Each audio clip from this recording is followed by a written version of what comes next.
welcome to another exciting episode of the Show. We are two geeks who talk about everything. My name is Aaron, and I'm usually joined by my cousin Landon. Unfortunately, Landon could not join us this week, so we are joined once again by Nicole, whom you will recognize from our previous episode.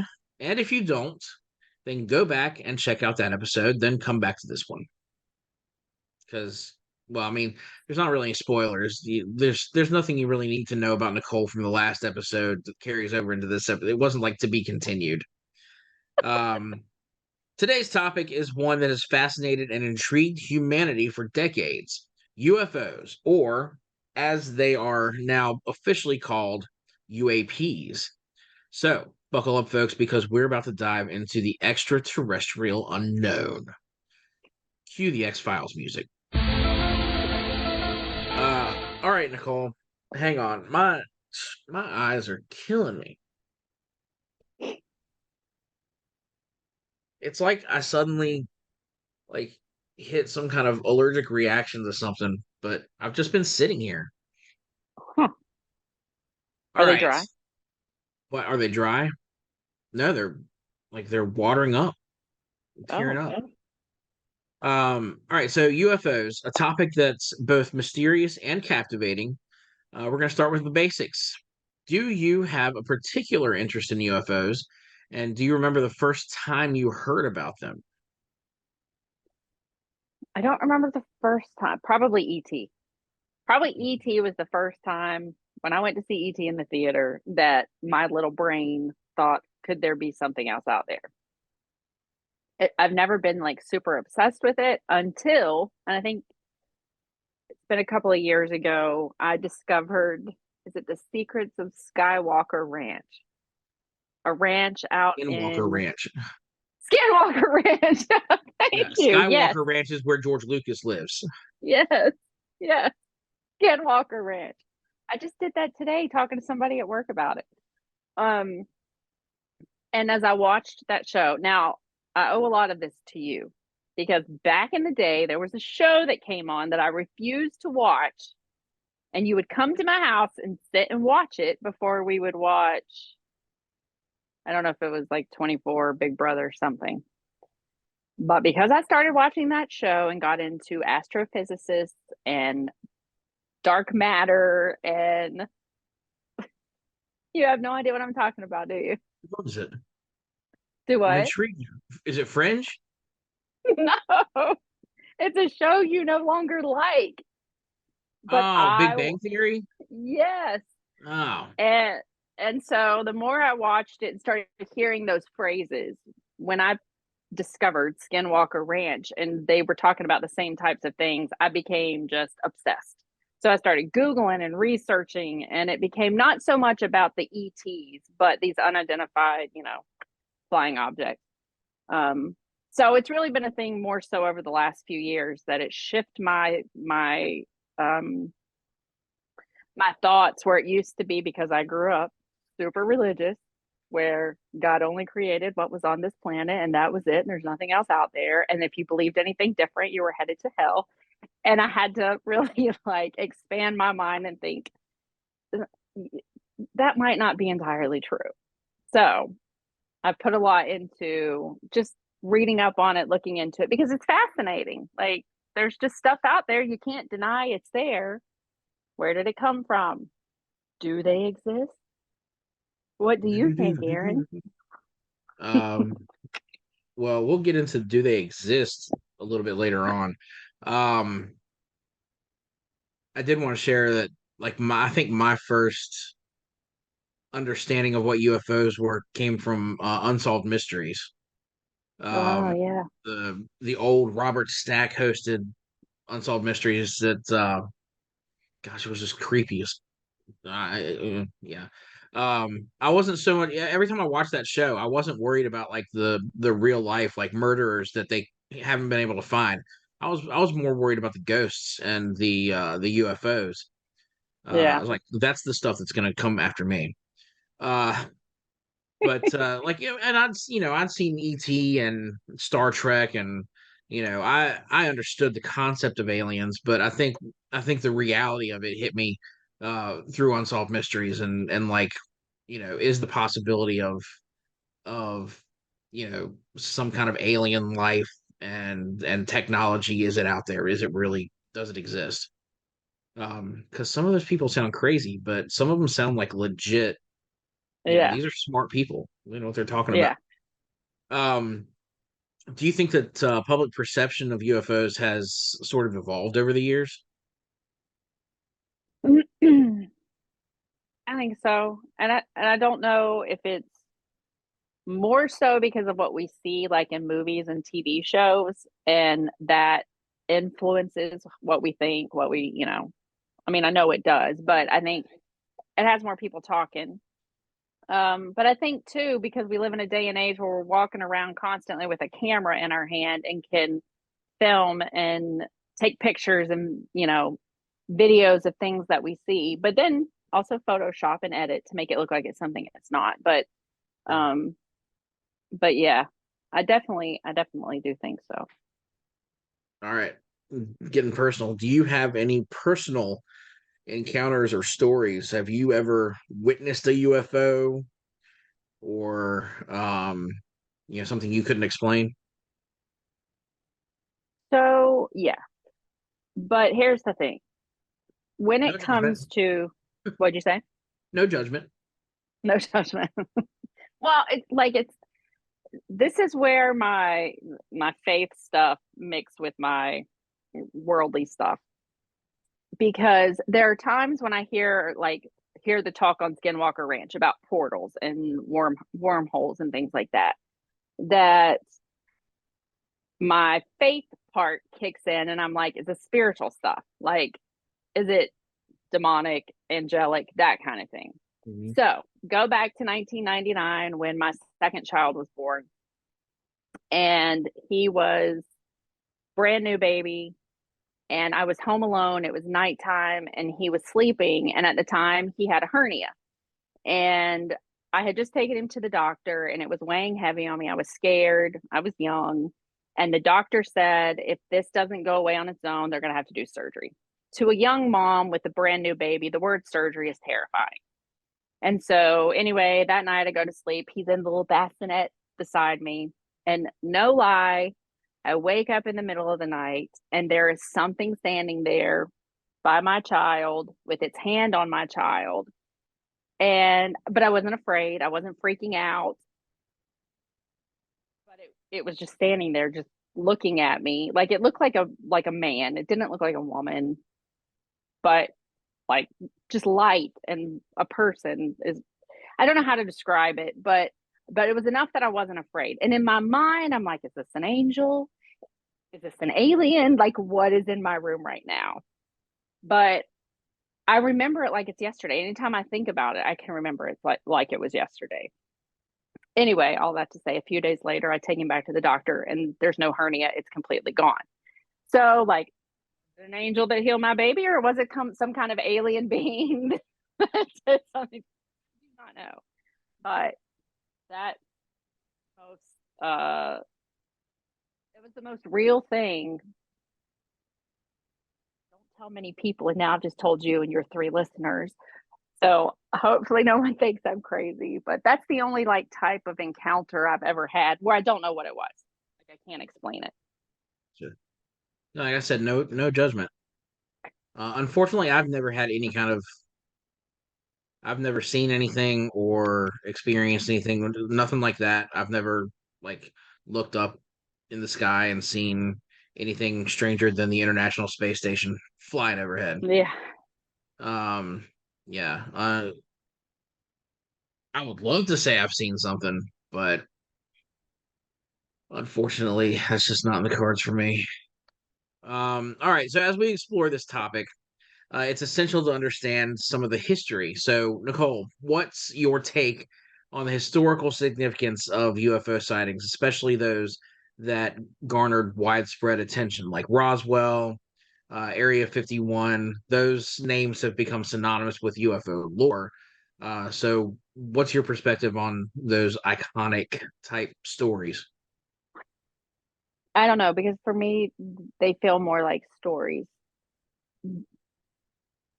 I get more into like the ancient history stuff, where they go back and look at things in the past that don't make sense, like things that were built or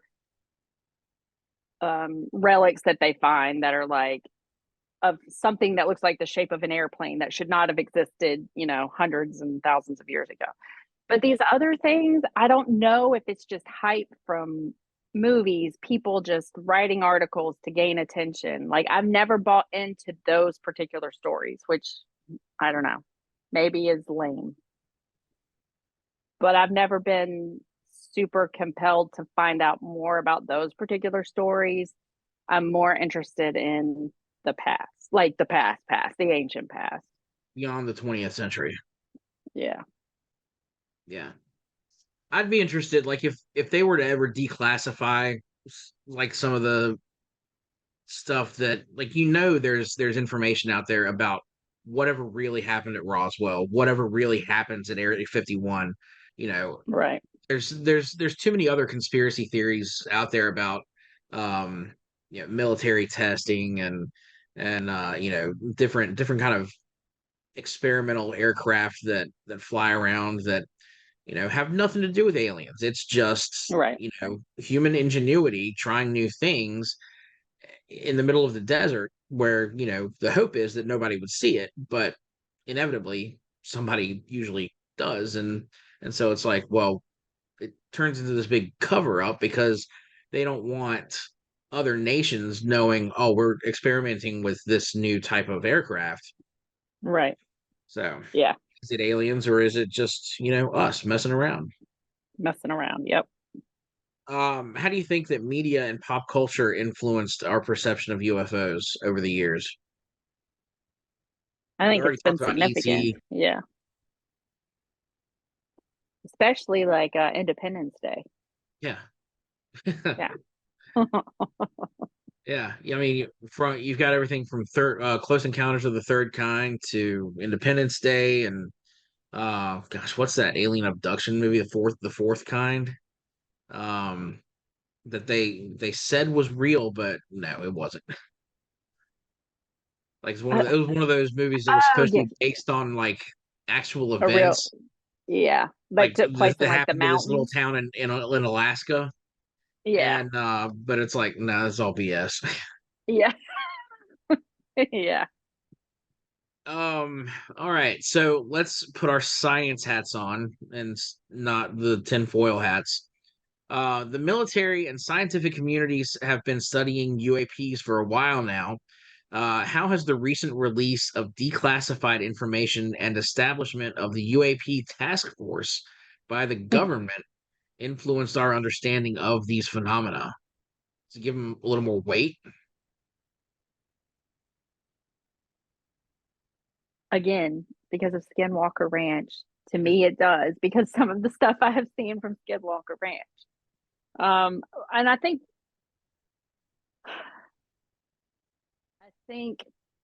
some of it could be doctored. I don't know that all of it is stuff that I necessarily think, yes, that's exactly what it is. Like you were saying, like it's our own technology being um, created and explored that people might see. Um, that's not necessarily something alien, but this all of this stuff coming out to me is just very interesting and it's exciting. So it just opens the door for more things to be discovered and looked into and research. But like what do you think about all of that? So I actually got a chance to watch some of the stuff where you had those three guys testifying in front of Congress about Mm-hmm.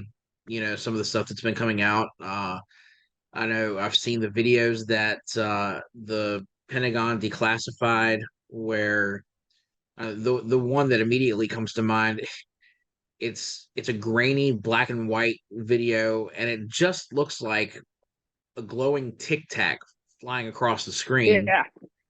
Yeah.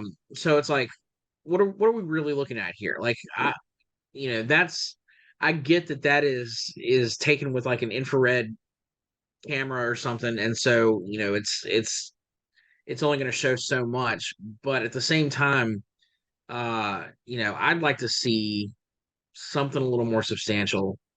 Um, Now, you mentioned like everyone's got a camera in their pocket, and so whenever we catch these things, we're willing to take out our cameras and post it on TikTok or Facebook or wherever. Right. And so there's a lot of stuff out there. Of course, AI is doing some amazing things. You can create all kinds of special effects with your videos that you couldn't do 2 years ago, 10 years ago, Right. whatever.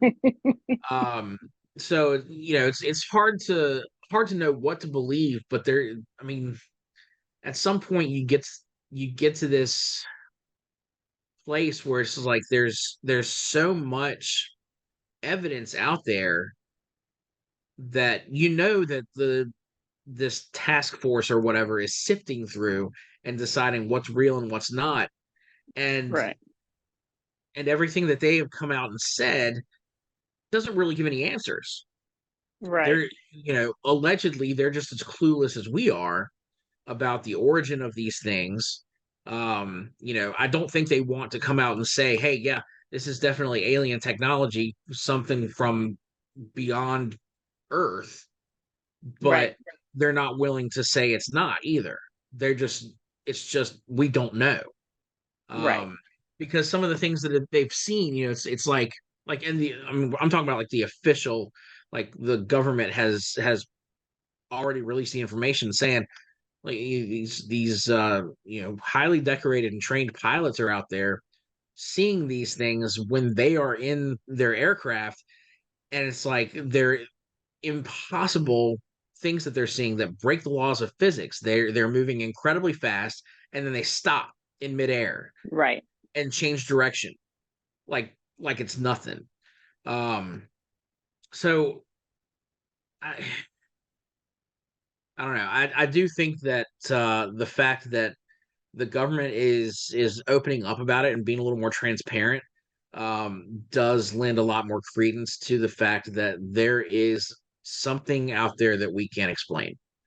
Yeah. um and I'm sure it makes a lot of people who have felt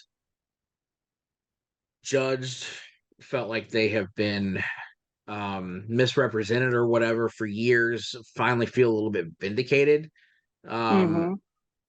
because now some official people are willing to step up and say, yeah, I've seen it too.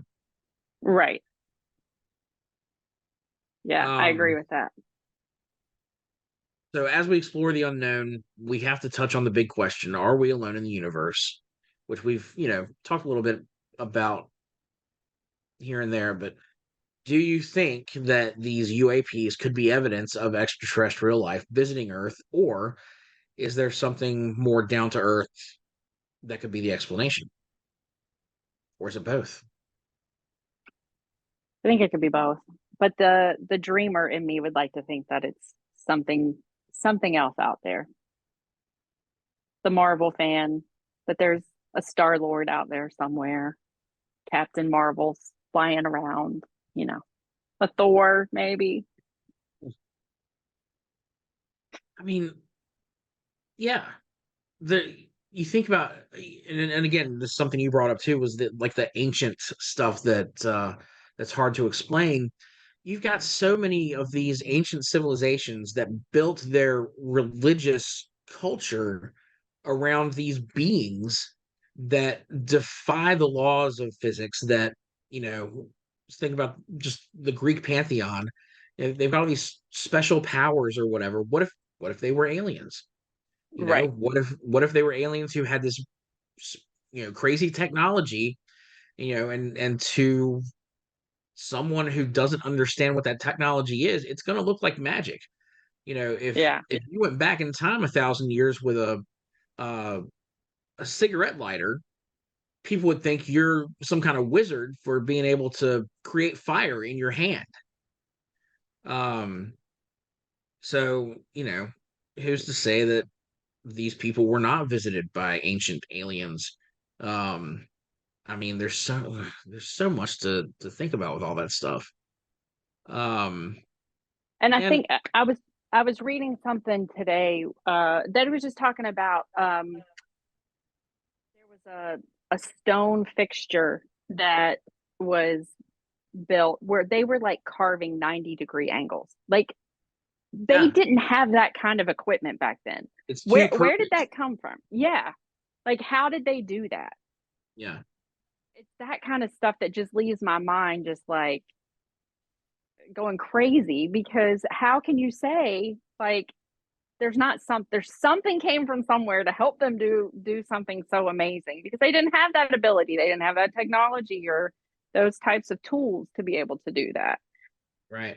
And I think It's about what amazing. is it in South America? I think they're called the Nazca Yeah. lines, where like you've got they're clearly drawn pictures of like like very recognizable things like animals and things, and but they're Mhm. only seen from way up in the sky. It only Yeah. makes sense way up there. So who had the power of flight to see these To pictures see on it. the ground? Yeah. Uh, when they were created hundreds, thousands of years ago. It's just it blows my mind. And something else. Did you ever see that movie Contact? Yeah. It's been a Jodie long time Foster. though. Yeah. So there's a line in it that probably my favorite line that comes out of that movie is they're talking about the possibility of alien life out there somewhere, and the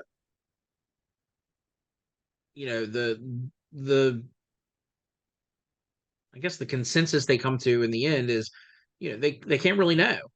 But then she says to like this student who's asking, "Is there life out there?"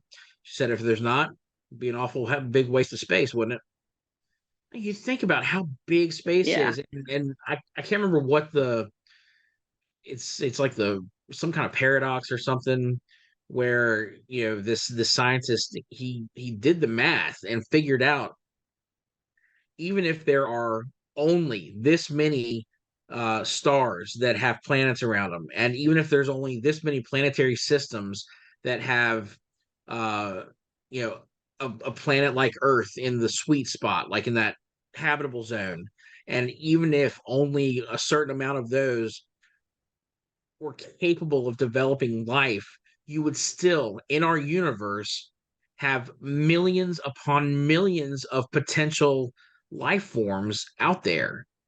And it's just the math doesn't make sense Yeah. for us to be the only ones here. And so I don't know. It's beyond fascinating, really. Yeah. I'm intrigued.